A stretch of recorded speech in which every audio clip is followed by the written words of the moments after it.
অনেক দিন আগের কথা। এক রাজা ছিলেন যিনি শিকার করতে ভালোবাসতেন। তার রাজ্য ছিল পাহাড়, জঙ্গল ও বন্য প্রাণীতে ভরপুর। একদিন রাজা ও তার সঙ্গীরা গভীর বনে শিকার করতে যান। জঙ্গলের গভীরে এক অপূর্ব পাখি দেখতে পেয়ে রাজা তাকে ধরার চেষ্টা করেন। পাখিটি উড়ে যেতে থাকেন আর রাজা তার পিছনে ধাওয়া করতে থাকেন। পাখিটিকে তীর নিক্ষেপ করে হত্যা করেন। কিন্তু রাজা জানত না যে এটি ছিল এক দৈত্যের মেয়ে, যা দৈত্য জাদুর মাধ্যমে পাখিতে রূপান্তর করে রেখেছিল। রাজা যখন সেই পাখিটি হাতে নিয়ে ফিরে আসছেন, তখন এক ভয়ঙ্কর আওয়াজ শোনা যায়। পুরো জঙ্গল কেঁপে উঠল। দৈত্য উপস্থিত হয়ে রাজার সামনে দাঁড়ালো। তার চোখ ছিল রক্তিম আর ক্রোধে সে কাঁপছিল। দৈত্য চিৎকার করে বলল, তুমি আমার মেয়েকে হত্যা করেছ, যে আমার জীবনের একমাত্র আনন্দ ছিল। আমি তোমার রাজ্যকে অভিশাপ দিচ্ছি। রাজা ভীত হয়ে ক্ষমা চাইতে থাকেন, কিন্তু দৈত্য তার কথার অনুবাদ করেনি। দৈত্য অভিশাপ দেয় যে প্রতি বছর তার রাজ্য থেকে এক তরুণকে তার উৎসর্গ করতে হবে, অন্যথায় সে পুরো রাজ্যকে ধ্বংস করে দিবে। দৈত্য তার অভিশাপ কার্যকর করে প্রথম বছরই গ্রামে একটি মেয়েকে দৈত্যর কাছে নিয়ে যেতে হয়। সেই মেয়েকে খাওয়ার পর দৈত্য আরও শক্তিশালী হয়ে ওঠে। প্রতি বছর এই নিয়ম চালু থাকে। গ্রামের লোকেরা রাজার বিরুদ্ধে অসহায় হয়ে ক্রোধ প্রকাশ করে, কিন্তু রাজাও কিছু করতে পারছিল না। প্রতিটি মেয়ের পরিবার 10 বছর পরে রাজার কন্যা এই ঘটনা শেষ করতে বিরহ প্রতিজ্ঞিত হয়। তিনি দৈত্যের কাছে গিয়ে নিজেকে উৎসর্গ করার প্রস্তাব দেন।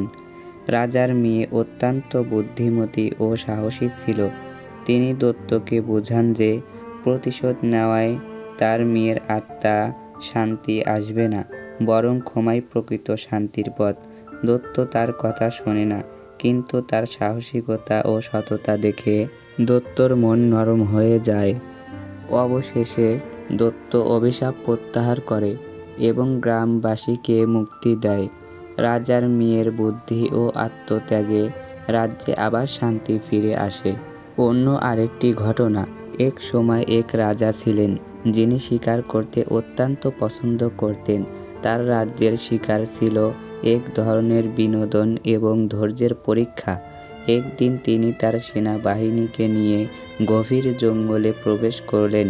শিকারের উত্তেজনায় তিনি এতটাই মগ্ন হয়ে পড়লেন যে দলের সবাইকে হারিয়ে সে একা হয়ে গেলেন। গভীর জঙ্গলের ভিতরে এক বিশাল দৈত্যের সামনে পড়লেন। দৈত্যটি ছিল অত্যন্ত ভয়ানক শক্তিশালী এবং বিশাল আকৃতির। দৈত্য রাজার দিকে এগিয়ে এসে গর্জন করে বলল, তুমি আমার এলাকায় এসেছ, এজন্য তোমার জীবন হারাতে হবে। রাজা ভয়ে কাঁপতে লাগলেন, কিন্তু তিনি তার ধৈর্য হারালেন না।